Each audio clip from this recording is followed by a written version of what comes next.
Amém. Hoje nós estamos então a última parte da sessão 6. Nós estamos na parte 7 de Sucote, que é a festa dos tabernáculos, até o ano novo, o mês de Aviv. A partir da próxima semana a gente já entra no período da Páscoa, quando Yeshua vai para Jerusalém, e ali em Jerusalém ele é morto pela mão dos gentios. Hoje então a gente vai ver aí os últimos eventos que ocorreram no ministério de Yeshua antes da sua entrada triunfal em Jerusalém. E essa é a semana 62. Nós temos 3 eventos principais que ocorrem durante esses últimos dias antes de Yeshua ir para Jerusalém. O primeiro deles, que é o título do nosso estudo de hoje, é Nicolaítas. Mateus 20, versículo 17 a 28, Marcos 10, versículo 32 a 46b, e Lucas 18, versículo 31 a 34. Depois nós temos o evento 2, que é Yeshua visita a casa de Zaqueu, Lucas 19, de 1 a 27. E o evento 3, os cegos de Jericó, Mateus 20, 30 a 34, Marcos 10, 46c a 52, e Lucas 18, 35 a 43.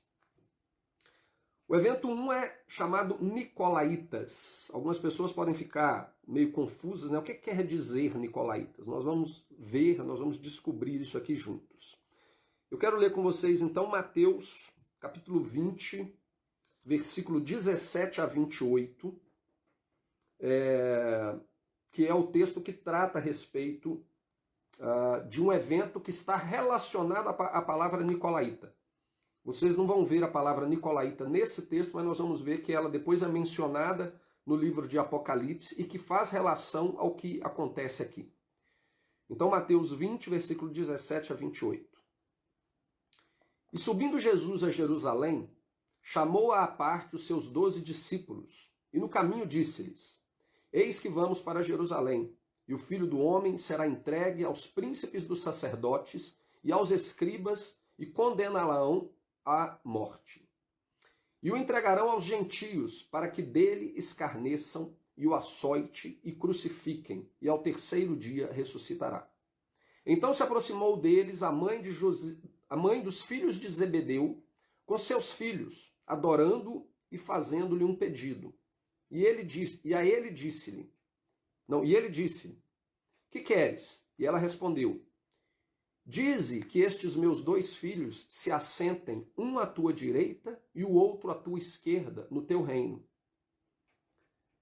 Jesus, porém, respondendo, disse: Não sabeis o que pedis, pois podeis vós beber o cálice que eu hei de beber, e ser batizado com o batismo que eu hei de ser batizado? Dissem-lhe eles: Podemos. E disse-lhes ele: Na verdade bebereis o meu cálice, e serei batizados com o batismo com que eu sou batizado. Mas o assentar-se à minha direita ou à minha esquerda não me pertence dá-lo, mas é para aqueles para quem o meu Pai o tem preparado. E quando os 12 ouviram isto, indignaram-se contra os 2 irmãos. Então Jesus, chamando-os para junto de si, disse: Bem sabeis que pelos príncipes dos gentios são estes dominados, e que os grandes exercem autoridade sobre eles. Não será assim entre vós, mas todo aquele que viver entre vós, fazer-se-á grande, seja vosso serviçal. E qualquer que entre vós quiser ser o primeiro, seja o vosso servo.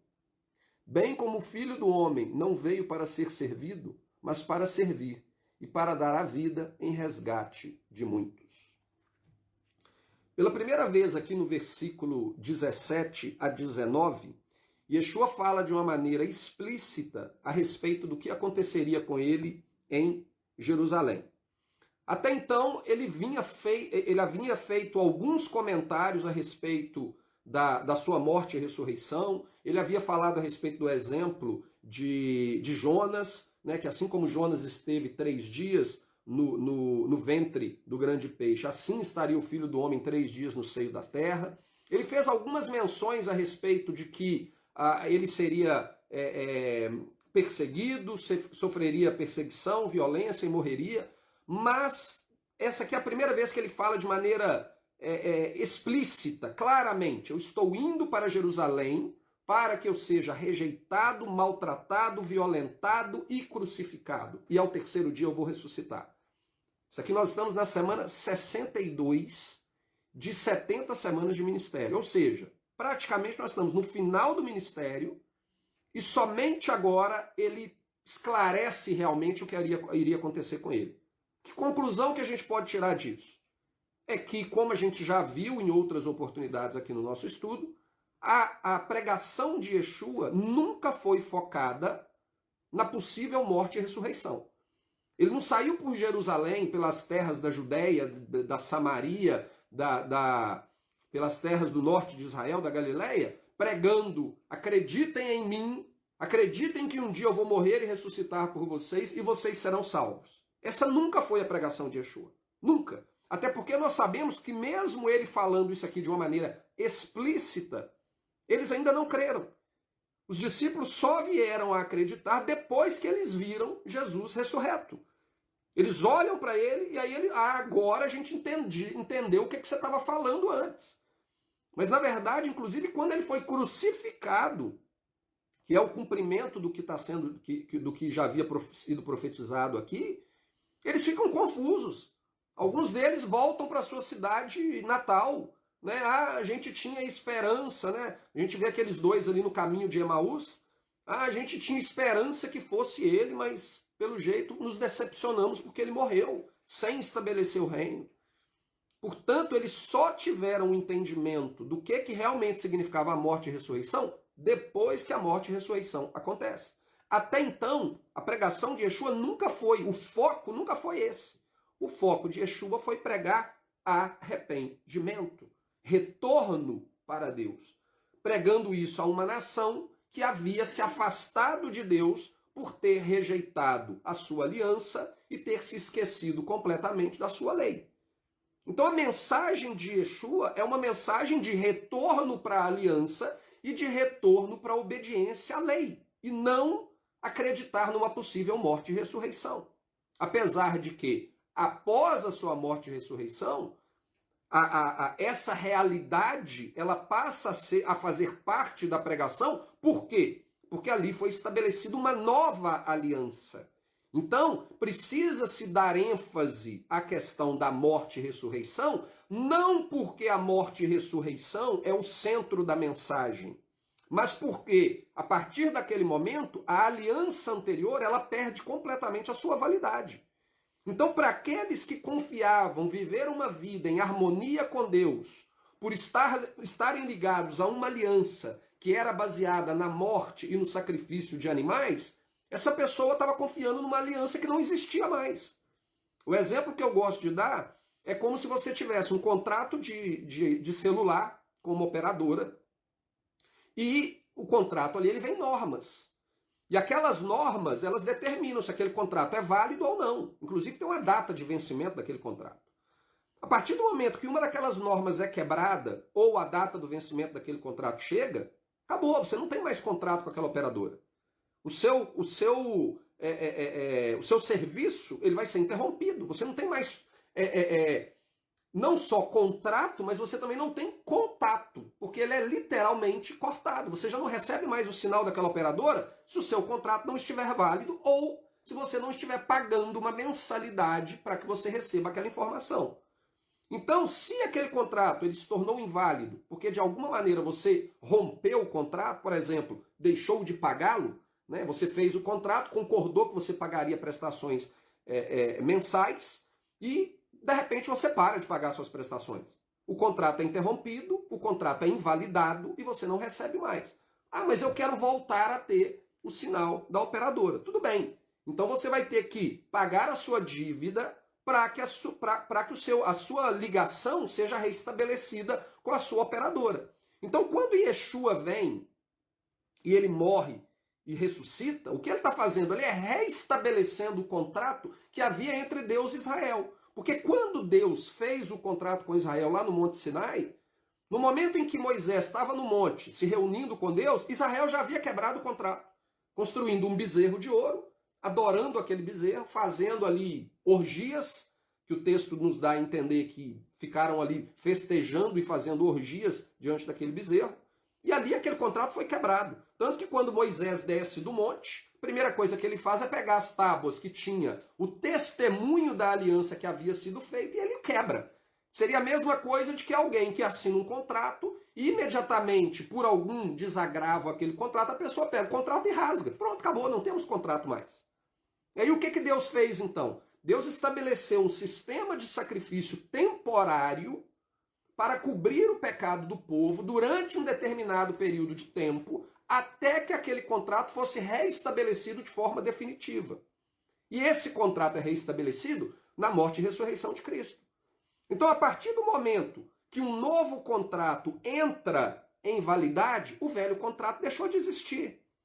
Portanto, para que a pessoa ela passe a fazer parte do contrato com, continuando ali na minha analogia, na questão da operadora, com aquela operadora que fornece os serviços para ela, não adianta ela apresentar o papel do contrato antigo que ela deixou de pagar. Ela vai ter que fazer um novo contrato, assinar esse novo contrato e falar, olha, eu tenho direito a receber o sinal porque eu estou debaixo de um novo contrato. Na nova aliança é a mesma realidade. Então vem a morte de Yeshua, estabelece esse novo contrato, e aí a mensagem passa a ser focada nisso, não que ela substituiu a mensagem anterior que pregava o arrependimento. A mensagem principal continua sendo o arrependimento. Porém, é informado àqueles que precisam de se arrepender que existe um novo contrato. E esse contrato é através do sangue e do sacrifício do Messias. Foi o sangue e o sacrifício do Messias que possibilita a reconciliação do homem com Deus. E para aqueles que estavam vivendo debaixo do velho contrato, eles precisam, portanto, reconhecer que agora existe um contrato através do Filho de Deus que veio para tirar o pecado do mundo. Então este é o ponto central da mensagem da morte e sacrifício, que é o seguinte, nós temos um novo contrato, não fica tentando se justificar baseado no velho, porque o velho acabou. Se você vier a Jerusalém tentando se justificar através do sangue de bodes e de outros animais, isso não vai ter efeito para a sua vida, porque nós temos o sacrifício perfeito. Inclusive existe uma história na tradição judaica que é muito curiosa, que alguns veem como uma fantasia, mas eu acho curioso. Eu não acho que é uma fantasia por causa da exatidão das datas que isso acontece. Que é o seguinte, durante o período em que a Arca da Aliança... Durante o período em que o templo, o segundo templo, foi construído, a Arca da Aliança ela não existia dentro do templo. Porque quando Judá ela é invadida por Nabucodonosor, daquele momento em diante, a Arca da Aliança desapareceu. Não existe mais a Arca da Aliança. Ela foi colocada em algum lugar. Ela não foi levada para a Babilônia, mas ela foi escondida em algum lugar. A gente vai tratar disso, inclusive, quando a gente for falar a respeito da morte do Messias. Mas o ponto em questão é o seguinte, quando Judá retorna para Israel e eles reconstroem o templo estava ali, todo o serviço sacerdotal estava ali, mas não existia arca. Então quando você vai ali, por exemplo, na festa do Yom Kippur, que era a única festa do ano em que o sumo sacerdote deveria entrar dentro dos Santos dos Santos e espargir o sangue sobre a Arca da Aliança, para que o pecado do povo fosse perdoado, ele não tinha como fazer isso. Por quê? Porque a arca não estava ali. Ele tinha que chegar ali com um incenso, a presença de Deus ela se manifestava entre os querubins em cima da arca, e ele vinha com um incenso, fazia ali uma cortina de fumaça, para que ele não visse ali a presença de Deus se manifestando, ele aspergia aquele sangue ali em cima da arca, para que o pecado do povo fosse perdoado. Só que se não tem arca, como que ele ia cumprir essa função? O que eles fizeram? Eles estabeleceram então o seguinte, nós vamos continuar entrando dentro do templo, nós não temos a arca, pela fé, porque nós não estamos vendo, não tem um objeto ali, segundo aquilo que foi determinado por Deus, mas pela fé nós vamos continuar cumprindo o ritual com aquilo que nós temos nas nossas mãos. E aí a história judaica conta que durante um período de praticamente 500 anos, ele entrava ali espargia o sangue em cima de uma pedra, tinha uma pedra ali no chão, ele jogava o sangue em cima da pedra, e eles estabeleceram uma regra para ter certeza se Deus havia perdoado o pecado do povo ou não. O que eles fizeram? No dia do Yom Kippur, você tinha 2 bodes, um para expiação e um que era levado para o deserto para ser abandonado no deserto. Eles amarravam uma fita vermelha no pescoço daquele bode que ia ser levado para o deserto. Quando eles faziam todo o ritual do sacrifício do bode que seria oferecido como oferta, eles então pegavam aquele lenço que estava ou aquela fita vermelha que estava no pescoço do bode que seria levado para o deserto e pregavam ele na porta do templo. E aquele bode era levado para o deserto, só que em vez daquele bode ser abandonado no deserto para que ele morresse lá, eles jogavam esse bode de um precipício. Então, no momento que aquele bode morria, a expectativa do povo era que aquela fita vermelha que estaria na porta do templo se tornasse branca, simbolizando que o serviço sacerdotal, cerimonial, que deveria ser feito durante a festa do Yom Kippur, ele havia se concluído, e eles queriam ter certeza que Deus perdoou o pecado deles, mesmo a Arca da Aliança não estando lá para receber o sangue do sacrifício.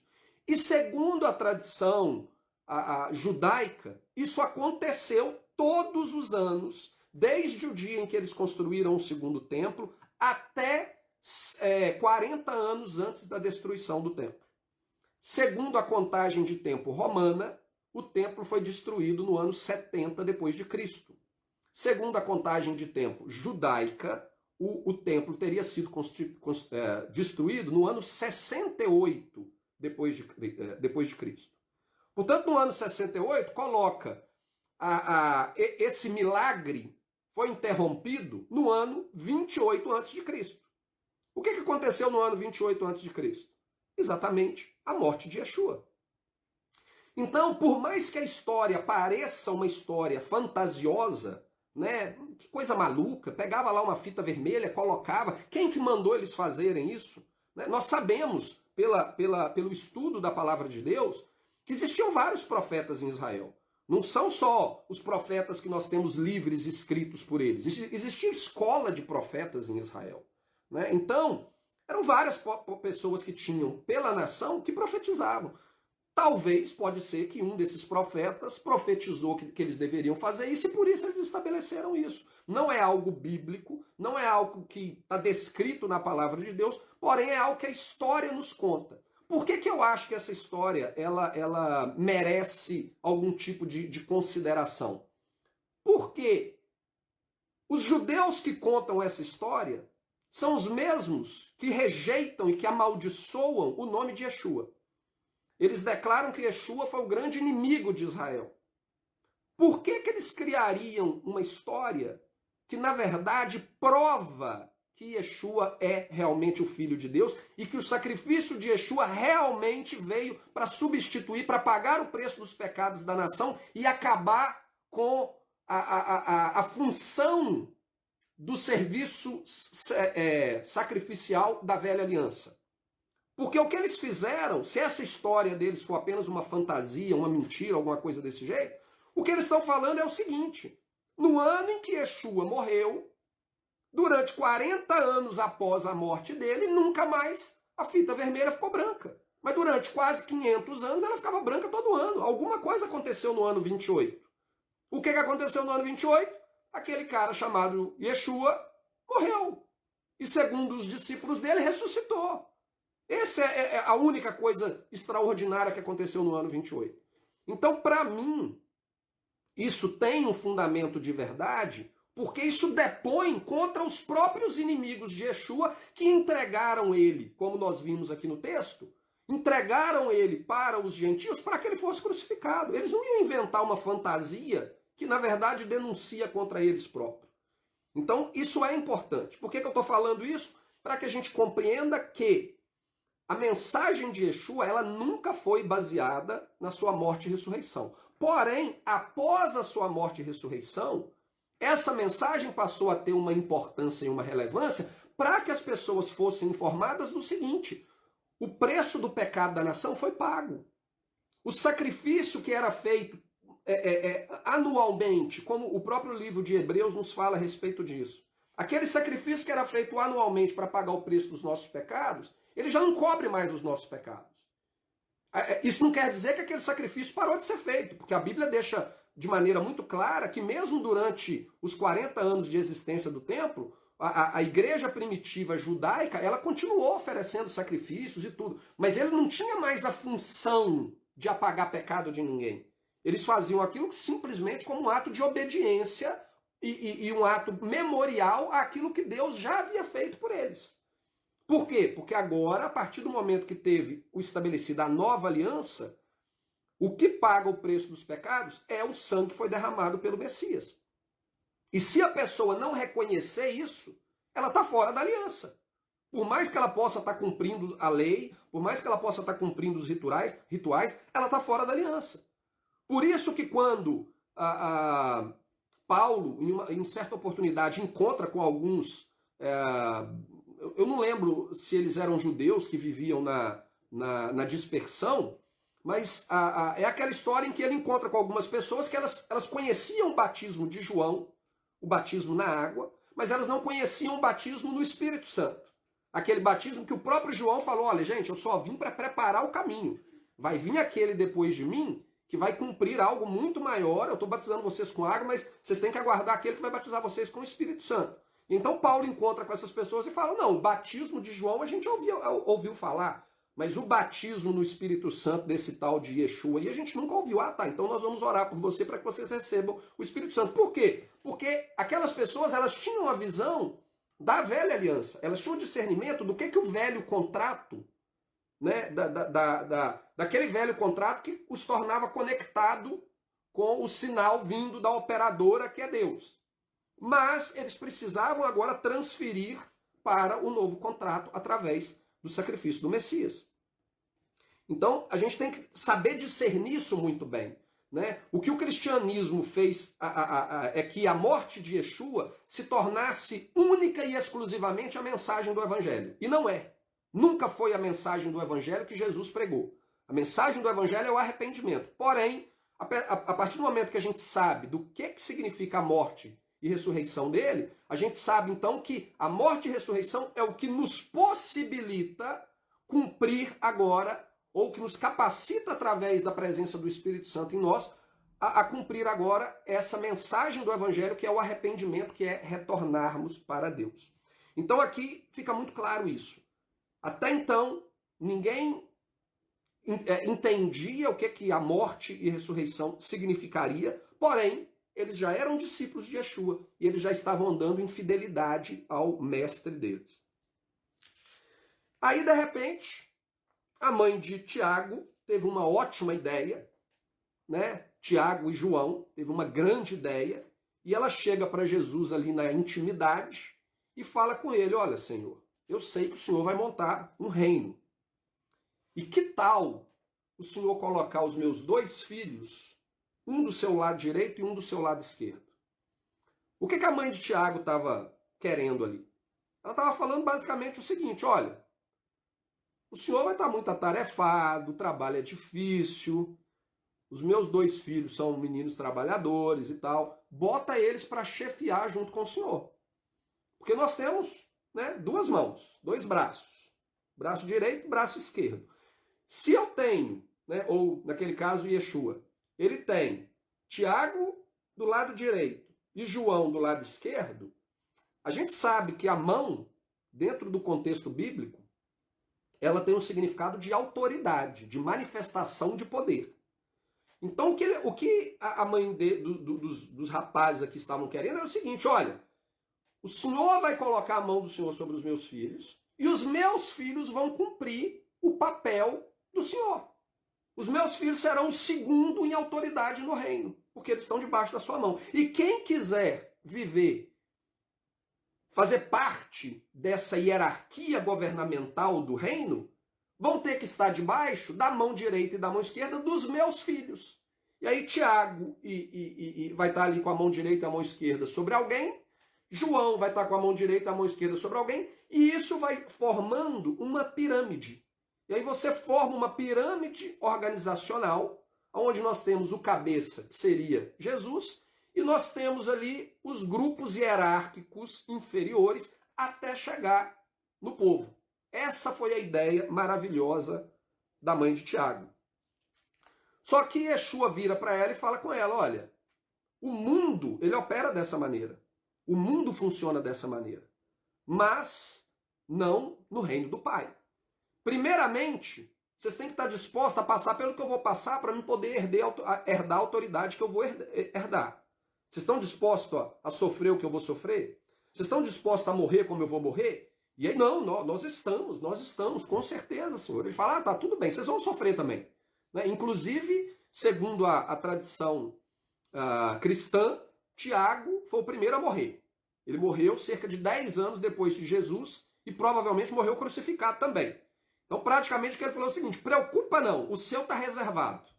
Praticamente, o que ele falou com ele foi isso. E João é aquele que escreve o livro de Apocalipse, né? Apesar dele não ter morrido nenhuma morte violenta, ele foi perseguido, ele sofreu muito. Tem uma história que fala que ele chegou a ser mergulhado em um tanque de óleo quente, né? Então ele padeceu muito assim como Cristo padeceu. Só que Yeshua fala para eles, olha, tudo bem, vocês vão beber do meu cálice, vocês vão sentir ali, passar pelo batismo que eu vou passar por eles, o batismo da morte, tudo bem, vocês vão passar. Só que de qualquer maneira, não cabe a mim dar a vocês a posição hierárquica, colocar vocês na minha direita ou na esquerda. Esse tipo de autoridade pertence ao Pai, é Ele que decide, não é comigo aqui. Aí o que acontece? Os 12, então, ele ouvem o que estava acontecendo, ficam sabendo ali daquele bate-papo, e aí eles ficam enciumados. Né? Eles falam, que história é essa? Que Tiago e João estão querendo uma posição de destaque. Nós também queremos. Isso é da natureza humana. A natureza humana, a gente quer se destacar, a gente quer ser importante, a gente quer ser admirado pelos outros. Isso faz parte da natureza humana. Né? E acredito, talvez, do lado da natureza humana, que não vem de Deus. Né? Essa questão de se exaltar e tal, a gente vê que isso levou Lúcifer ao fim que ele teve, né? De se rebelar contra Deus. Então, Yeshua deixa claro para eles que, quer dizer, eles ali se deixam elevar com isso e vêm questionar Jesus. Vêm questionar Jesus, que história é essa? Que eles é que vão estar ali no posto. Né? Por que não eu? Por que não Pedro? Por que não o outro? Né? E aí Yeshua trata logo de virar e falar o seguinte, olha gente, peraí. Vocês estão entendendo errado. A mamãe do Tiago e do João, né, acha os filhos dela os filhos mais bonitos do mundo, igual toda mãe, e ela queria um privilégio para os filhos dela. Só que eu vou deixar claro para vocês. O mundo opera dessa maneira. O reino do meu pai não é assim. O reino do meu pai, vocês são todos iguais. Vocês são todos irmãos. Portanto, que ninguém queira exercer autoridade um sobre o outro. Mesmo que caiba ao Pai determinar quem vai se assentar à minha direita ou à minha esquerda no reino, isso não quer dizer que na terra de hoje vocês vão estar agindo aqui como se vocês estivessem essa autoridade. Isso não é esse o sistema que eu vim implementar. Eu vim implementar um sistema onde todos vocês são iguais. E aquele que quiser realmente ser destacado, se torne servo, ande de baixo. Se você quer ser o maioral, em vez de você ficar no alto do púlpito sendo admirado, e ali as pessoas, no dia do pastor, fazer uma homenagem para você, trazer presentes e não sei o quê, e no dia do seu aniversário fazer um evento grande na igreja para poder exaltar o seu nome, em vez de você fazer isso, vai lavar banheiro da casa dos outros. Vai capinar o quintal do fulano de tal lá, do irmãozinho que está precisando. Vai construir uma casa melhor para ele. Vai desentupir a rede de esgoto dele que está entupida. Vocês querem servir? Vão lá fazer isso. É isso que vai fazer de vocês no reino dos céus. Só que esse papel ninguém quer. Ninguém quer. O papel que as pessoas querem é o salário bom na conta, a casa pastoral, o carro bom, gasolina paga, telefone pago, despesas com tudo e tranquilidade. É esse tipo de sistema que as pessoas querem hoje. Só que Yeshua deixa claro para eles, não, aqui não. O mundo opera dessa maneira, mas não é assim que nós operamos no reino. E ele fala isso no versículo 25 a 28. Então Jesus, chamando-os para junto de si, disse, Bem sabeis que pelos príncipes dos gentios são estes dominados, e que os grandes exercem autoridade sobre eles. Não será assim entre vós. Não será assim entre vós. Não tem ninguém aqui maior do que ninguém. Mas todo aquele que quiser entre vós fazer grande, seja vosso serviçal. Vai limpar banheiro, vai desentupir rede de esgoto lá da casa do irmão. E qualquer que entre vós quiser ser o primeiro, seja vosso servo. Ninguém quer isso hoje em dia. Ninguém. Bem como o Filho do Homem não veio para ser servido, mas para servir, e para dar a sua vida em resgate de muitos. Yeshua não veio só para limpar a rede de esgoto, ele veio para morrer. Né? Às vezes a gente fica com nojinho. Eu vim aqui para viver na Europa, e quando a gente vem para fora do Brasil, a gente tem que estar disposto a encarar de tudo. E eu já, como eu já dei exemplos aqui, já limpei estádio de banheiro de futebol, que vocês imaginam o que você encontra lá dentro. Né? E às vezes realmente você está ali e te dá ânsia de colocar as coisas para fora de tão nojento que é. Jesus não veio só para ter ânsia de vômito. Jesus veio para morrer, para ser escarnecido, para levar cusparada na cara e para depois ser crucificado com prego na mão e no pé e ficar ali debaixo do sol quente esperando a hora de morrer. Esse é o tipo de serviço que ele veio fazer. E as pessoas que dizem ser servas de Jesus, elas não querem sequer limpar o banheiro da casa do irmão. Eu lembro de uma situação que eu vivi na Itália, eu acho que a minha esposa já estava lá, ela vai se lembrar disso, que a gente foi limpar a casa daquela mulher aidética. Você lembra? Ela lembra, ela estava lá. A gente tinha uma irmã na igreja, a igreja que eu frequentava, e que ela era uma pessoa que tinha vivido a vida dela toda, uma vida desresgrada. Ela havia se envolvido com todo tipo de droga, heroína, cocaína e tudo mais. Ela vivia no lesbianismo, toda a vida dela era errada. E ela se converteu na igreja, e o grupo que eu estava associado a eles dentro da igreja, ela veio fazer parte do nosso grupo, da nossa célula de oração. E ela era HIV positivo. Então, quando você, né, ouve uma coisa dessa, é normal que a gente tenha algum tipo de receio. Né? A pessoa HIV positiva é uma doença que não tem cura, né? Você vai ter que tomar remédio pro resto da vida. Algumas pessoas se tornam algo grave na vida delas e tal. Mas a gente recebeu aquela mulher, esqueci o nome dela, como é que ela chamava? Esqueceu também? Ale, isso mesmo. E a gente recebia ela com todo amor, com todo carinho. E aí um dia a líder do nosso grupo, que infelizmente hoje, pelo que eu sei, se afastou de Deus, está vivendo uma vidona no mundo, mas a líder daquele grupo nosso, ela virou para a gente e falou com a gente, a Ale vive numa casa do governo e eu tive visitando ela e a situação dela é uma situação terrível. Não sei se vocês já viram, aqui na Europa costuma ter uns programas, tipo reality show, sei lá, não é reality show, mas tem uns programas aqui que é tipo assim, as pessoas elas entram na casa de gente idosa, de gente enferma, para poder limpar a casa. E a gente não consegue imaginar o nível de sujeira que às vezes existem dentro de algumas casas. Nesses programas, às vezes você vê casas que o cara não limpou a pia da cozinha dele há vários anos.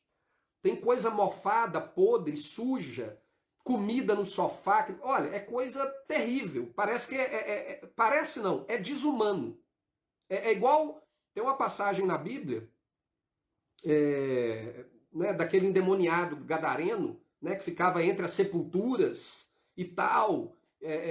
Situações desse nível. Como que você imagina que alguém está ali no meio da sepultura? Né? A gente ouve história de pessoas que ficam ali no meio das suas próprias necessidades. E isso é uma realidade. Esses programas mostram situações como essa. E essas pessoas têm que aprender a viver novamente como um ser humano, porque elas estão vivendo como animais. E a situação dessa mulher, da Ale, ela era algo desse nível. E aí ela vira pra gente e fala com a gente, vamos ajudar a Ale, vamos lá na casa dela. Era uma kitnet, né, Milene? Era uma kitnet.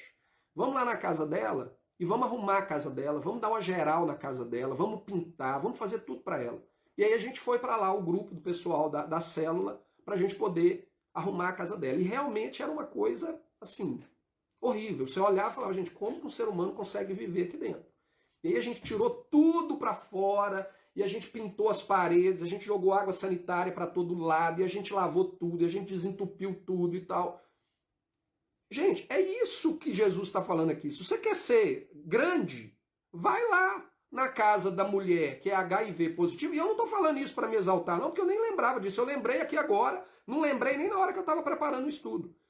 Eu estou falando aqui porque na hora que eu estou ensinando aqui para vocês, me veio em mente essa experiência que eu tive lá. Mas essa experiência, que foi inclusive por iniciativa da nossa líder de célula, que hoje nem na presença de Deus mais está, pelo que eu sei, esse é realmente o papel de alguém que quer exercer autoridade no reino. Só que você não vê as pessoas fazendo isso. O que você vê as pessoas querendo fazer é elas estarem em destaque lá na frente da igreja, tá usando um terno bonito, né? Tá sendo admiradas. Aí no final do culto, a pessoa vai lá para a porta da igreja para ela cumprimentar os irmãos, né? O que existe de humildade nisso? Para mim, é uma maneira de se exaltar. Né? Eu preciso vir aqui porque os irmãos querem pegar na minha mão, na mão do pastor, porque talvez o pastor tenha uma unção maior do que eu. Não, ele não tem, ele não é melhor do que ninguém. Ele simplesmente cumpre um papel ministerial dentro do corpo, ou seja, ele cumpre um serviço serviçal, deveria cumprir um serviço serviçal dentro do corpo, mas ele está achando que aquele serviço ali representa autoridade. E Jesus está falando aqui para eles, gente, vocês estão entendendo errado. Eu não escolhi vocês 12 para vocês serem autoridade. Eu escolhi vocês 12 para serem servos. É isso que eu escolhi vocês. Infelizmente, a igreja não entende isso até hoje. Não entenderam naquela época, né? Quer dizer, nós vamos ver aqui que João entendeu. João compreendeu o que isso quer dizer. Mas logo depois, a igreja começa a se desviar. E o cristianismo que nós vemos hoje no mundo é o oposto daquilo que Yeshua deixa registrado aqui nessa passagem. Paulo, ele fala algo interessante em Coríntios, 1 Coríntios capítulo 11, versículo 3, quando ele vai falar a respeito dessa questão de autoridade no reino, ele fala algo interessante aqui. Ele fala assim, mas quero que sabais que Cristo é o cabeça de todo homem, e o homem o cabeça da mulher, e Deus o cabeça de Cristo. Esse é o parâmetro bíblico de autoridade. Cristo é o cabeça do homem, o homem é o cabeça da mulher no que diz respeito ao convívio matrimonial. Por quê? Mas por quê, Marcelo? Você está falando então que o homem tem autoridade sobre a mulher? Não, eu não estou falando, a Bíblia que fala isso. Lá no Jardim do Éden, quando Eva toma a iniciativa de pegar do fruto, comer e dar para Adão, a palavra de Deus para Eva foi o seguinte, porque você fez isso, a sua vontade estará para o seu marido. Pronto, acabou. Ou você aceita, ou vive em rebelião contra Deus. Mas o fato é que, se você é casada e você está no relacionamento, a palavra de Deus fala que a sua vontade está para o seu marido. Portanto, o seu marido tem autoridade sobre você. Inclusive, na própria lei, para aqueles que creem na obediência à lei, né, chega a falar o seguinte, que a mulher, enquanto ela está dentro de casa, se ela fizer um juramento, ou se ela fizer um voto, e o pai escutar esse voto, ele tem poder para poder ir lá e anular o voto, e falar, não vai ser assim. E não é. A palavra do pai é que vale. Só que o mesmo texto diz também o seguinte, que a partir do momento que ela sai da casa do pai e vai para a casa do marido, essa mesma autoridade passa a valer para o marido. Se a mulher fizer o voto e o marido falar, não é assim, a autoridade é do marido.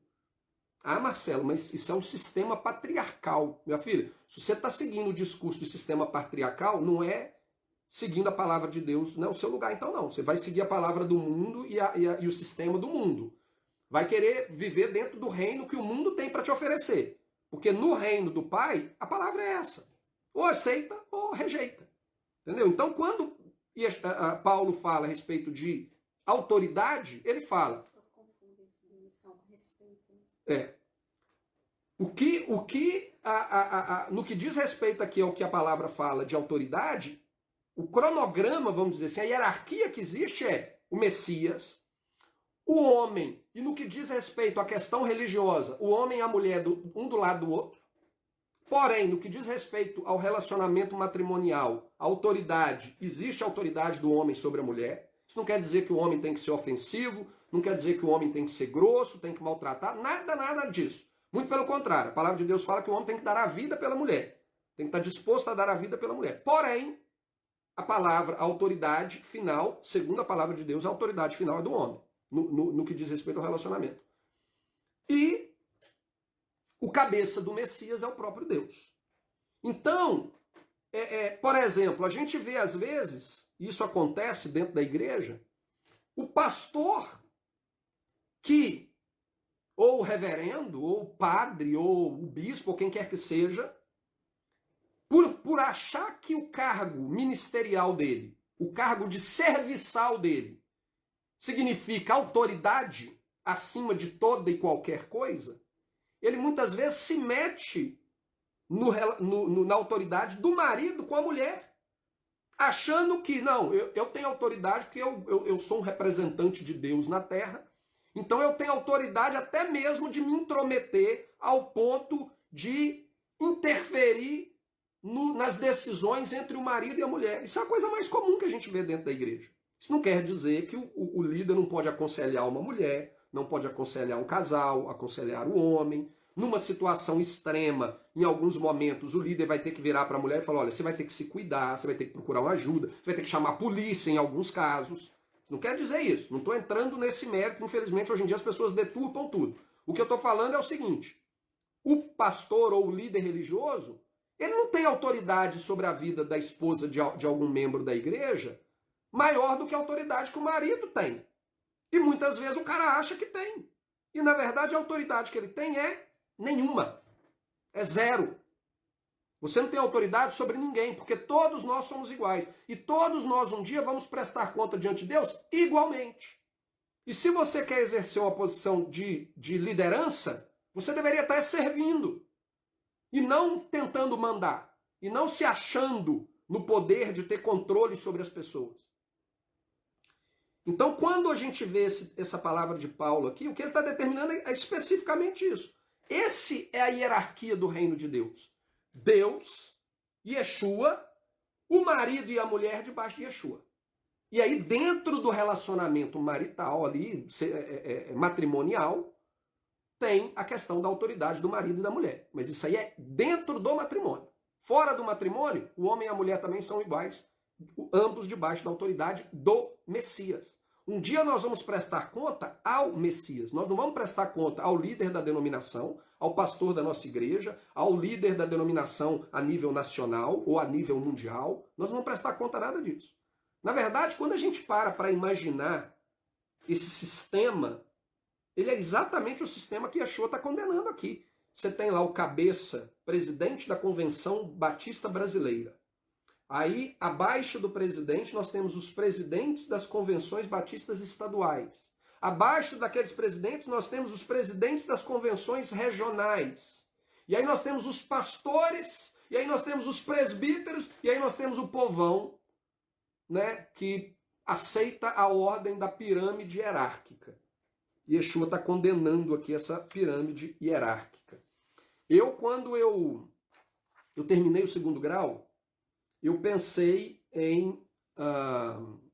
durante toda a minha vida dentro da igreja, por mais que eu era um cara meio altos e baixos, mas eu sempre tive assim, aquela questão, eu quero ser missionário, eu quero falar de Deus para as pessoas. E uma coisa que me deixava chateado era a ideia de que eu precisava de uma credencial que eu recebesse de uma denominação me dando autorização para me representá-los em algum lugar do mundo. Eu ficava revoltado com isso. E aí, naquela época, eu cheguei a escutar de algumas pessoas o seguinte, você tem um espírito de rebeldia contra autoridades. E aí, eu até comentei sobre isso, acho que no estudo passado, quando eu falei a respeito do como que a lei me libertou de certas coisas, e uma das coisas que ela me libertou foi justamente disso. Ela me libertou daquele sentimento de culpa de achar que eu me rebelar contra um sistema hierárquico construído por homens era rebeldia contra Deus. E aí eu descobri, não, eu não estou me rebelando contra Deus. Eu, na verdade, estou buscando viver em obediência àquilo que traz prazer a Yeshua, porque ele condena esse sistema hierárquico. Eu não preciso da autoridade de homens para poder estar aqui na minha rede social falando aquilo que eu acredito. E se eu falar errado, se eu estiver falando besteira, quem vai prestar conta sou eu. Mas não. Se você faz parte da denominação, olha, você tem que ir através do nosso cemitério teológico, a gente vai te ensinar como que a gente sepulta a sua vida espiritual e nós vamos te instruir a levar os outros a fazer o mesmo com a vida deles. Você leva o nosso certificado e bate o carimbo ainda no caixão na hora que você sepultar a vida espiritual deles. Essa era aquilo que eu me revoltava. E aí quando eu conheci a verdadeira mensagem do Messias, e a importância da lei, e todos esses aspectos de submissão a Deus, de submissão à lei de Deus, eu falei, cara, eu não preciso mais me submeter a homens. Eu não preciso mais me tornar um representante autorizado de um sistema hierárquico, religioso, institucional criados por homens. Eu preciso simplesmente representar o meu Pai que está no céu, através do Espírito Santo que o Messias enviou para estar dentro de nós. E se eu errar, eu vou procurar continuar caminhando em direção à perfeição, aprendendo, corrigindo, reconhecendo os meus erros, tendo a certeza de que eu estou tentando fazer o meu melhor e um dia eu vou prestar conta diante dele. Simples. Por isso que vocês podem ver aí em vídeos anteriores meus, né, no início principalmente dessa série, no vídeo Recomeçar que eu tenho no meu canal do YouTube, eu dou ênfase à questão da responsabilidade individual que nós temos diante de Deus. Ninguém vai aparecer diante de Deus um dia, não queira fazer isso. Aparecer diante de Deus um dia e falar assim, mas eu fiz isso porque eu segui o Marcelo no YouTube. Não vai te resolver nada. Faça porque você estudou, porque você buscou conhecer e porque você teve convicção dada por Deus de que aquilo é a coisa certa. Não faça isso porque você é da presbiteriana, porque você é batista, porque você é da Assembleia ou católica ou qualquer coisa que seja. Faça porque você procurou conhecer a palavra de Deus. Então, não adianta querer jogar desculpa ou a culpa nas costas de ninguém. Eu vou ser responsável pelas minhas ações e você vai ser responsável pelas suas e pelas suas escolhas. Então, é curioso que uma das pessoas que estavam envolvidas aqui nessa ideia infeliz da mãe de João e Tiago, ela, no final da vida dela, ela escreve o livro de Apocalipse, que é o apóstolo João, e no livro de Apocalipse, ele registra as palavras de Yeshua a respeito dessa ideia da mãe dele aqui. E está lá em Apocalipse capítulo 2, versículo 6, que fala assim, isso aqui é Deus falando à igreja de Éfeso. E aí ele vira para a igreja de Éfeso e fala assim, tens, porém, isto, que odeia as obras dos nicolaítas, as quais eu também odeio. Yeshua deixa claro que ele odeia a obra dos nicolaítas, a doutrina dos nicolaítas. O que quer dizer essa doutrina dos nicolaítas?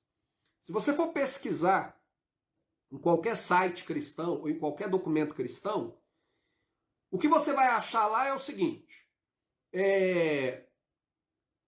provavelmente existia um grupo herético que propagava a doutrina desses nicolaítas e muito provavelmente eles eram seguidores de uma pessoa chamada Nicolau. Só isso. Ou seja, eles não sabem o que é a doutrina dos nicolaítas.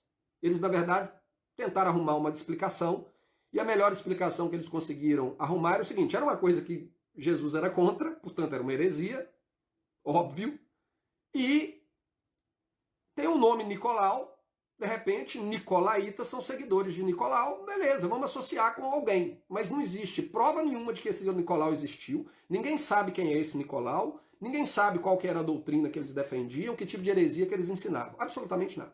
Ou seja, na verdade, tudo que você vai achar em fonte cristã do que é a doutrina dos nicolaítas é nada. Entendeu? É uma desculpa que eles inventaram para não deixar em aberto, de repente, um comentário bíblico do Novo Testamento, onde eles tinham que falar a respeito disso aqui no livro de Apocalipse e não podia deixar vazio, então eles tentaram inventar uma desculpa lá. Mas não existe definição bíblica clara a respeito disso. Se você for em alguns dicionários, algumas coisas, você vai ver lá, Nicolaitas, seguidores provavelmente de um tal de Nicolau, que o Orígenes e não sei quem lá mais, no primeiro século, no segundo século, mencionou a respeito dele, mas ninguém sabe quem é o tal do Nicolau, ninguém sabe o que eles acreditavam, o que eles ensinavam.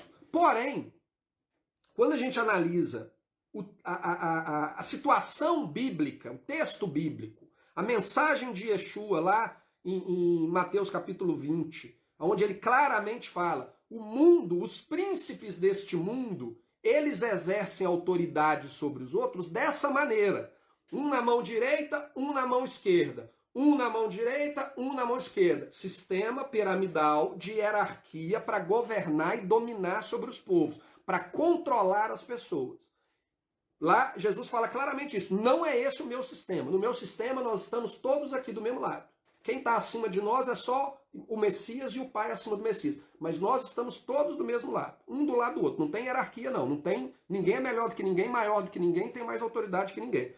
Quando a gente entende isso e a gente vem aqui no livro de Apocalipse e sabe que o livro de Apocalipse é a revelação de Jesus, é Jesus quem está falando aqui, não é João? Mas é curioso que foi João quem escreveu, porque era a pessoa que estava envolvida lá nessa polêmica. A gente vira e fala o seguinte, peraí, vamos ver o que a palavra significa. E a palavra grega, Nico, significa conquistar ou vencer. Então ela tem o aspecto de alguém que conquista alguma coisa, que vence. E a palavra laitos significa povo, pessoas. Então, quando a gente faz uma análise simples da palavra Nicolaitas, conquistadores do povo. São aqueles que exercem autoridade sobre as pessoas. Então, quando a gente contextualiza com a mensagem de Jesus, lá no livro de Mateus, no qual a mãe de Tiago e de João queria criar um sistema nicolaíta, no qual pessoas vão exercer poder e autoridade sobre outras pessoas de uma maneira piramidal e hierárquica. E aqui a gente vê Jesus falando, parabéns para vocês, Éfeso, porque vocês odeiam a doutrina dos nicolaítas, coisa que eu também odeio. Eu não vim aqui para poder colocar ninguém, para não criar esse sistema no qual nós temos o Papa, depois nós temos os arcebispos, depois nós temos os bispos, depois nós temos o não sei quem, depois eu não vim aqui para criar Roma. Eu não vim aqui para criar o sistema religioso cristão institucional. Eu não vim para criar isso. Eu vim aqui para fazer de vocês irmãos iguais. Eu odeio esse sistema de domínio, de controle. Quando a gente entende a mensagem de Mateus e a gente aplica aqui nas palavras de Yeshua, no que significa o termo Nicolaitas, o que ele está falando aqui é justamente isso. São os conquistadores do povo. Então não precisa vir com a história de que existia uma heresia que ninguém sabe qual era, ou que existia um tal de Nicolau que ninguém nunca viu. Simplesmente Deus odeia o sistema hierárquico que existe hoje. Por que a igreja não consegue interpretar dessa maneira? Porque se ela interpretar dessa maneira, ela vai estar acusando ela mesma. Porque ela vai ter que olhar para o sistema institucional que ela mesma estabeleceu e falar, opa, tem alguma coisa errada. Nós estamos fazendo o oposto do que Yeshua espera de nós. Nós criamos um sistema onde nós somos os dominadores, os conquistadores do povo. E exercemos domínio e autoridade, assim como os príncipes deste mundo fazem. Peraí, nós temos que voltar atrás. Nós temos que corrigir. Mas eles não querem corrigir. Eles não querem se arrepender. Assim como o povo de Israel, o sistema religioso judaico, quando era confrontado por Yeshua, eles não queriam se arrepender. Por quê? Porque o sistema era mais importante para eles do que a fidelidade a Deus. E, infelizmente, hoje, no meio cristão, o sistema é mais importante do que a fidelidade a Deus. Em Apocalipse, no versículo 15 e 16, do mesmo capítulo 2, escrevendo à igreja de Esmirna, Jesus volta a falar dos nicolaítas. E ele fala assim, assim tens também os que seguem a doutrina dos nicolaítas, o que eu odeio. Ou seja, Éfeso, parabéns. Você rejeitou as pessoas aí que querem criar essa pirâmide de controle. Esmirna, vocês estão aceitando gente que está querendo colocar isso aí em vocês. Coisa que eu odeio. E o resultado disso? Arrepende-te. Pois quando Não em breve virei a ti, e contra eles batalharei com a espada da minha boca. Esse é o retrato do sistema institucional religioso que governa o mundo cristão hoje, o sistema dos nicolaítas. Algo que Jesus odeia, algo que Jesus alerta a igreja de Esmirna naquela época: olha, se livre desse sistema, porque vai chegar o tempo que eu vou vir e eu vou julgar vocês com a espada da minha boca. E nós sabemos quando que isso vai se manifestar, no retorno dele. No retorno dele, ele vai vir com a espada da boca dele que vai matar aqueles infiéis. Então a gente tem que estar atento a isso. A gente tem que procurar amar aquilo que Yeshua ama e odiar aquilo que ele odeia. E ele odeia esse sistema. Infelizmente, nós temos pessoas no meio messiânico que, apesar de terem uma compreensão da lei de Deus e de viver em obediência à lei de Deus, por causa dessa natureza humana de querer ter poder, de querer ter autoridade, de querer ter domínio sobre os outros, acabam se levando para esse sistema e acabam caindo no mesmo erro, de querer criar esse sistema de dominação aonde alguém, por ter uma facilidade de se expressar, por ter a capacidade de ler, de entender, de armazenar o conhecimento, de transmitir o conhecimento para alguém, ele se considera mais importante e começa a querer controlar aqueles que estão diante dele, que são iguais a ele, mas que por um motivo ou outro não chegaram ao mesmo entendimento naquele momento, ou não têm a mesma facilidade de se expressar. Mas aí ele não, opa, vou aproveitar da minha autoridade e vou me tornar um dos propagadores da doutrina dos nicolaítas. Vou ter domínio sobre eles, domínio sobre as pessoas. E a gente tem que ficar atento a isso. A gente tem que ficar atento para não cair nesse erro, porque é algo que Yeshua odeia. Aí a gente chega no evento 2. Yeshua visita Zaqueu, Lucas 19, 1 a 27.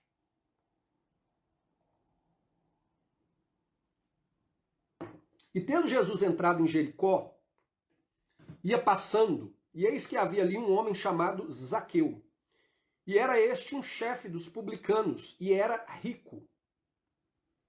E procurava ver quem era Jesus, e não podia por causa da multidão, pois era de pequena estatura.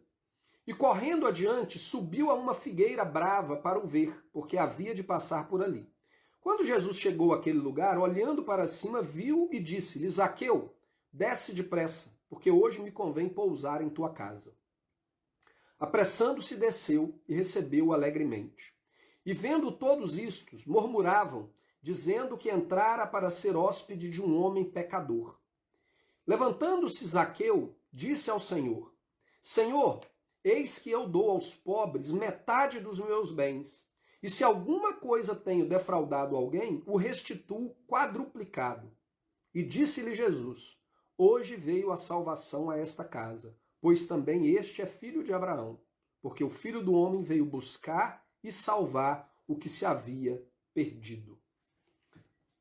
O curioso aqui é que na semana passada, quando a gente analisa o estudo da palavra de Deus dentro dessa perspectiva cronológica, isso nos permite ver essas coisas. Na semana passada, que dentro da cronologia aqui foram alguns dias antes do encontro de Jesus com Zaqueu, Jesus encontrou o jovem rico. E aí ele encontra com aquele jovem rico, e aquele jovem rico era um homem religioso. Ele era um homem que ele se orgulhava porque ele guardava os mandamentos. E quando ele pergunta a Jesus, quais mandamentos que eu tenho que guardar? E aí Jesus fala para ele os mandamentos, ele fala, todos esses mandamentos eu tenho guardado desde a minha infância. E aquele homem, Jesus vira para ele, faz um desafio para ele então, fala com ele, olha, então faz o seguinte, vende tudo que você tem, dá aos pobres e você me segue. E aí aquele homem, opa, não, peraí, aí você está querendo demais. Abrir mão da minha riqueza, abrir mão de tudo que eu conquistei a minha vida inteira? Não, de maneira nenhuma, não estou disposto a fazer isso não. Ou seja, aquele homem vivia uma vida religiosa, mas ele não tinha a verdadeira compreensão do que morava no coração dele, que era o amor pelo dinheiro, o amor pelas coisas deste mundo, e não o amor por Deus. Ele simplesmente cumpria rituais. Mas na hora que ele foi confrontado com a necessidade de abrir mão daquilo que era importante para ele, para servir a Deus, ele falou, não, não é comigo. Aqui a gente vê o oposto. Aqui a gente vê um homem que dentro da sociedade judaica era considerado um traidor. Não sei se vocês sabem o que é publicano, mas publicano era o judeu que trabalhava para Roma cobrando imposto das pessoas. Né? A gente não gosta de cobrador de imposto. Se tem uma coisa que todo mundo odeia, é cobrador de imposto. Agora imagina a sua nação, ela está sendo dominada por uma outra nação, e aí um dos seus irmãos connacionais, ele vai trabalhar para o invasor para te cobrar o imposto. Você vai odiar ele 2 vezes mais. Era a situação de Mateus também. Mateus era um publicano. Né? Inclusive na série, né, que eu assisto, do The Chosen, que eu gosto, Mateus, eles colocaram Mateus realmente como alguém que todo mundo rejeitava, inclusive a própria família dele. Ele não tinha contato com a família dele por causa da pessoa que ele era, da função que ele cumpria. Né? E historicamente falando, realmente era isso. O publicano era tratado como um leproso. Cara, nem olha para a cara desse traidor. Então Zaqueu era tido. Desculpa. Zaqueu era tido como um traidor da nação e era tido como um pecador. E Yeshua vai na casa de Zaqueu. A única semelhança que existe de Zaqueu com o homem rico é que ambos eram ricos. O jovem rico e Zaqueu, né, o publicano, que era rico. Só que quando Jesus vê Zaqueu e fala, Zaqueu, desce que eu estou indo para sua casa, a narrativa dos evangelhos não nos dá detalhes do que Jesus ensinou na casa de Zaqueu. Mas uma coisa é clara, Zaqueu ele não esperou Jesus virar para ele e falar com ele assim, vende o que você tem e dá aos pobres. Ele reconheceu o estado de pecador que ele era, ele se arrepende disso e ele toma a iniciativa. Olha, o que eu tenho eu vou utilizar para abençoar a vida das pessoas e para reparar os meus erros. Se eu fraudei alguém, eu devolvo 4 vezes mais. E metade do que eu tenho eu já vou de imediato vender e entregar para os pobres. Ou seja, a diferença entre o jovem rico e Zaqueu não era a habilidade deles de obedecerem os mandamentos de Deus. A diferença foi a disponibilidade de Zaqueu, que era um pecador, de reconhecer o seu pecado, se arrepender e, como resultado desse arrependimento, procurar andar em obediência aos mandamentos do Pai. É por isso que quando as pessoas viram e falam assim, você está querendo guardar os mandamentos para ser salvo, você está querendo se justificar pela lei. Não.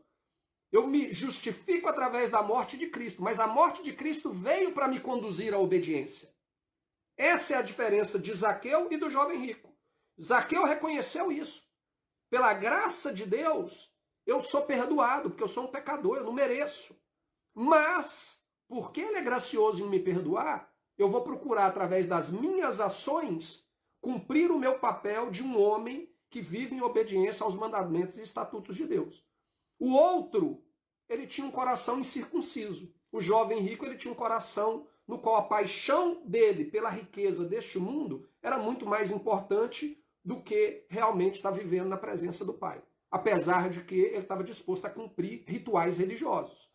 Você pode cumprir ritual religioso o tanto que você quiser, isso não vai te levar para lugar nenhum. O que nos leva realmente para Deus é entendermos que sem a graça dele nós não somos salvos, nós somos pecadores, nós necessitamos da graça dele, mas a partir do momento em que a graça dele se manifesta, nós também entendemos a nossa responsabilidade de andar em novidade de vida na presença dele. E foi por causa disso, da atitude de arrependimento de Zaqueu, que Jesus disse, hoje entrou salvação nessa casa. Não entrou salvação nessa casa porque ele pregou que ele vai morrer e ressuscitar e Zaqueu acreditou nisso. Entrou salvação naquela casa porque Zaqueu se arrependeu e estava disposto a andar uma vida correta diante de Deus. Por isso que entrou salvação ali. E aí o texto continua. Lucas 19. E ouvindo ele estas coisas, ele prosseguiu e contou uma parábola, porquanto estava perto de Jerusalém e cuidava que logo se havia de manifestar o reino de Deus. Disse, pois, certo homem nobre partiu para uma terra remota, a fim de tomar para si um reino e voltar depois. Chamando 10 servos seus, deu-lhes 10 10 minas. No caso aqui seria o nome da moeda, né? E disse-lhes, negocias até que eu venha. Eu acho que algumas traduções falam talentos. Mas os seus concidadãos odiavam-no e mandaram após ele embaixadores dizendo, não queremos que este reine sobre nós. E aconteceu que voltando ele, depois de ter tomado o reino, disse que lhe chamassem aqueles servos, a quem tinha dado o dinheiro, para saber o que cada um tinha ganhado negociando. E veio o primeiro dizendo, Senhor, a tua mina rendeu 10 minas. E ele lhe disse, bem está, servo bom, porque no mínimo foste fiel, sobre 10 cidades terás autoridade. E veio o segundo dizendo, Senhor, a tua mina rendeu 5 minas. E este disse também, sê tu também sobre 5 cidades. E veio outro dizendo, Senhor, aqui está a tua mina, que guardei num lenço, porque tive medo de ti, que és homem rigoroso, que tomas o que não puseste e cegas o que não semeaste. Porém ele lhe disse, mau servo, pela tua boca te julgarei. Saibas que eu sou homem rigoroso, que tomo o que não pus e cego o que não semeei. Por que não puseste, pois, o meu dinheiro no banco, para que eu, vindo, o exigisse com os juros? E disse aos que estavam com ele, tirai-lhe a mina, e dai-lhe ao que tem 10 minas. E disseram-lhe eles, Senhor, ele tem 10 minas. Pois eu vos digo, no caso aqui tirou e deu para aquele que tinha 10 minas. Pois eu vos digo, que a qualquer que tiver, ser-lhe-á dado, mas o que não tiver, até o que tem, lhe será tirado. E quanto àqueles meus inimigos, que não quiserem que eu reinasse sobre eles, trazei-os aqui e matai-os diante de mim. As palavras aqui são bem duras e bem claras. Nós temos aqui 2 grupos de pessoas. Nós temos aquele grupo de pessoas que rejeita o reino de Deus sobre a vida deles, que rejeita aquilo que está profetizado de que Yeshua é rei. É o rei dos reis e não tem como questionar. A essas pessoas está destinada à destruição. Porém, nós temos aquele grupo de pessoas que são servos deste reino. Porém, elas não estão dispostas a cumprir o papel ao qual elas foram chamadas para cumprir. Todos nós temos uma função para cumprir no reino. Todos. Alguma coisa nós podemos fazer pelo reino de Deus. Se eu tenho a facilidade de me expressar, e a cara de pau de vir aqui nas redes sociais e me colocar dessa maneira, que eu faça. Se eu tenho a disponibilidade de ir lá desentupir a rede de esgoto do meu irmão, que eu faça. Se eu tenho a disponibilidade de ajudar alguém perto da minha casa, que eu faça. Se eu tenho a disponibilidade financeira de contribuir para que a mensagem do reino alcance mais pessoas, ou contribuir para que trazer bem-estar para a vida dos meus irmãos, que eu faça. Ou talvez eu tenho todas as dificuldades, eu não tenho disponibilidade ou habilidade para ajudar a arrumar a casa de ninguém, ou não tenho força física, eu não tenho dinheiro para poder ajudar ninguém, mas eu tenho a oportunidade de orar. Eu tenho a capacidade de todos os dias colocar os meus joelhos do lado da minha cama e orar pela vida dos meus irmãos, orar pela vida daqueles que não creram ainda na palavra, que precisam ter os seus olhos abertos. Alguma coisa eu posso fazer. É impossível alguém virar e falar assim, eu não tenho nada para dar, absolutamente nada para dar. E tudo que nós temos nessa vida, nós recebemos de Deus. Até o ar que nós respiramos aqui agora, que permite que nós estejamos vivos, é um presente de Deus. É um talento, né? Dentro do aspecto aqui do contexto do dinheiro, é algo que o Senhor nos dá e que nós temos a possibilidade de usar esse ar que nós respiramos para produzir alguma coisa. Para quando o nosso Senhor vier para estabelecer o reino dele, a gente virar e falar assim, olha, eu não tinha nada nessa vida a não ser o ar que o Senhor me deu para respirar. E com o ar que o Senhor me deu para respirar, eu orava. E você deu alguma coisa. Porque é o que a palavra de Jesus aqui, de Yeshua, fala: olha, alguma coisa você tinha que ter feito, mas você não fez nada, absolutamente nada. Aqui, tira até o que esse cara tem. Deixa ele no nada. Se ele não fez nada, deixa ele sem absolutamente nada. Ele não vai receber nada. Então é o nosso papel, é a nossa responsabilidade fazer alguma coisa para o reino enquanto nós ainda temos tempo. Para que quando o nosso Senhor retorne, nós possamos ouvir essas palavras aqui. Bom está, servo bom, porque no mínimo te coloquei e agora sobre o muito eu vou te colocar. Sobre o pouco você foi fiel e agora sobre o muito eu vou te colocar. Então é uma responsabilidade que nós temos diante de Deus do que nós vamos fazer com aquilo que Ele coloca nas nossas mãos. Com todas as condições que Ele nos dá para de alguma maneira servirmos no reino. Nós vamos prestar conta disso. Todos nós vamos prestar conta disso um dia. E a gente tem que estar preparado. O que nós vamos ter para mostrar para o nosso Senhor quando Ele vier? Nada? Chegar de mão vazia? É isso que você quer? Chegar de mão vazia? Evento 3. Os cegos de Jericó. Vou ler com vocês Mateus 20, 29 a 34, mas nós temos também Marcos e Lucas que narram esse mesmo episódio. E saindo eles de Jericó, seguia uma grande multidão, e eis que 2 cegos, assentados junto ao caminho, ouvindo que Jesus passava, clamaram dizendo: Senhor, filho de Davi, tem misericórdia de nós. E a multidão os repreendia para que se calasse. Eles, porém, cada vez clamavam mais, dizendo: Senhor, filho de Davi, tem misericórdia de nós. E Jesus, parando, chamou-os e disse: Que quereis que eu vos faça? Disseram-lhe eles: Senhor, que os nossos olhos sejam abertos. Então Jesus, movido de íntima compaixão, tocou-lhes nos olhos, e logo seus olhos viram, e eles os seguiram. O curioso dessa passagem, e essa passagem aqui é a última passagem antes da entrada de Jesus, da chegada de Jesus ali na região de Jerusalém para a celebração da Páscoa. E a curiosidade que tem aqui nessa passagem é que quando a gente lê Mateus, Marcos e Lucas, nós vemos narrativas conflitantes. Por exemplo, Mateus fala que eram 2 cegos.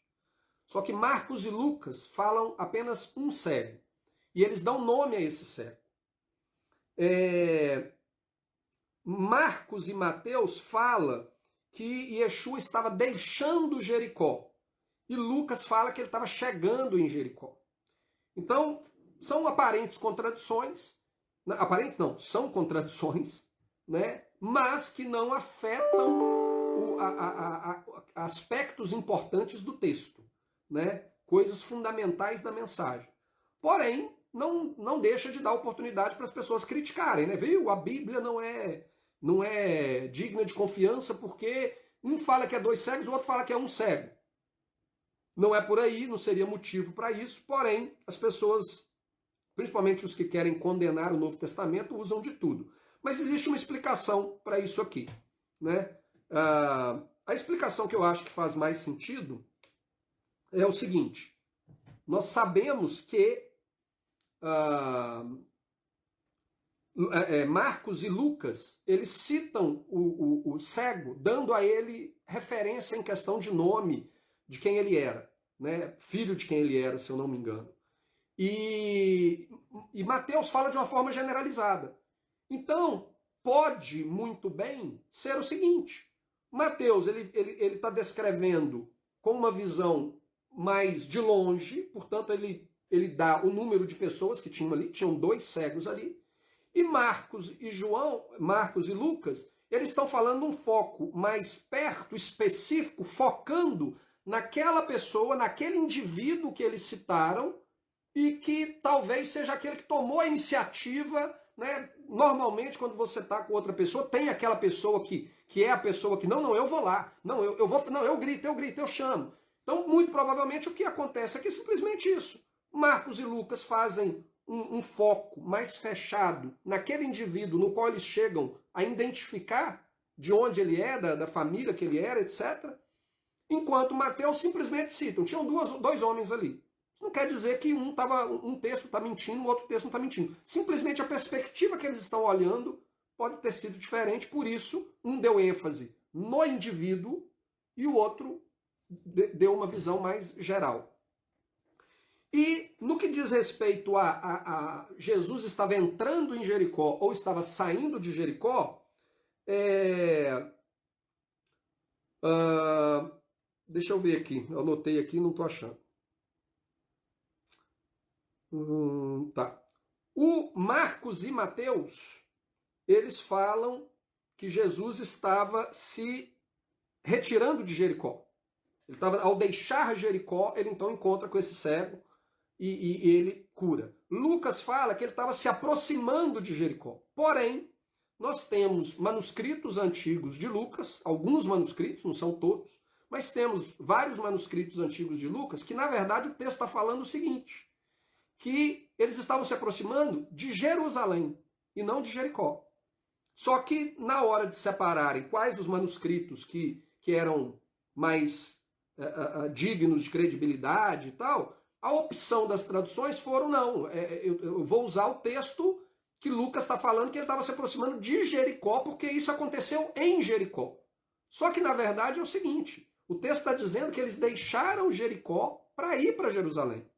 Então, Mateus e Marcos estão dando a referência de onde eles saíram, que foi Jericó, para ir para Jerusalém, enquanto Lucas está dando a referência de onde eles estão indo, que é Jerusalém.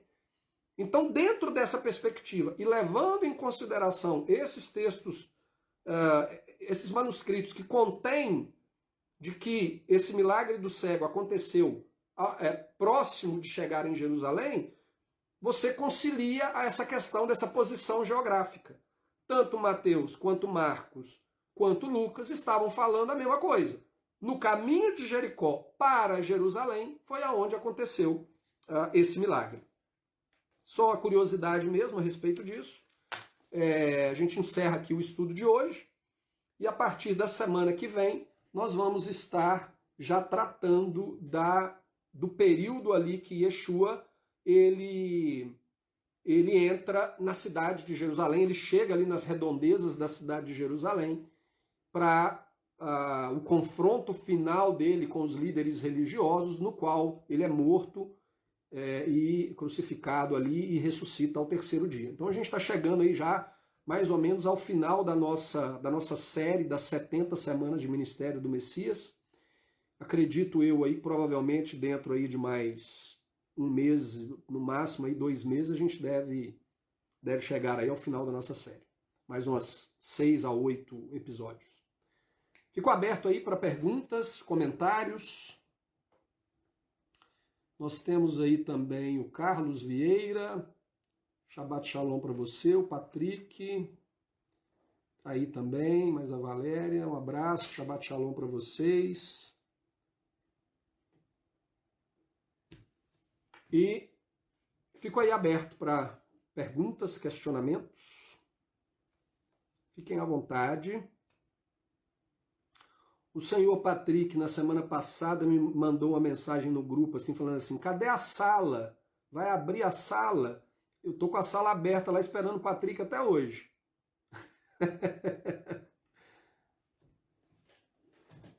Né, senhor Patrick?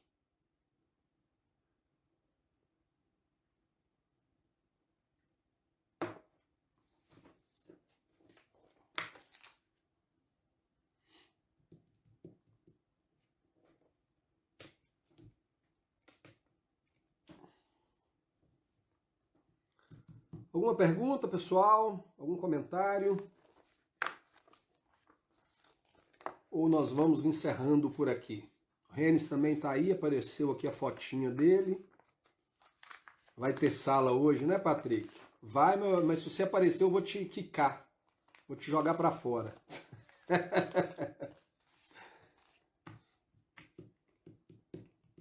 Ah, não, hoje não vai ter sala, não. Hoje, quer dizer, quantas horas agora? 6h30. Não, talvez tenha. Vamos ver. Senhor Tapias, excelente estudo.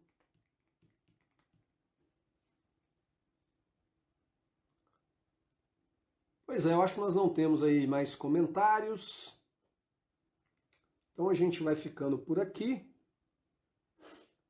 Que Jeová abençoe a todos vocês. Tenham uma semana abençoada, realmente. E que a paz de Jeová realmente domine os nossos entendimentos, nosso pensamento nesse mundo aí tão conturbado, tão cheio de incertezas. Que realmente a gente possa descansar o nosso coração na presença de Deus, sabendo que Ele não se esquecerá de nós. Independente das situações que a gente está vivendo, Ele não se esquecerá de nós. Amém? Então, gente, fica na paz aí. Um abraço para vocês. E muito provavelmente daqui a pouquinho eu abro a sala aí, lá no grupo, tá bom? Um abraço, fiquem na paz.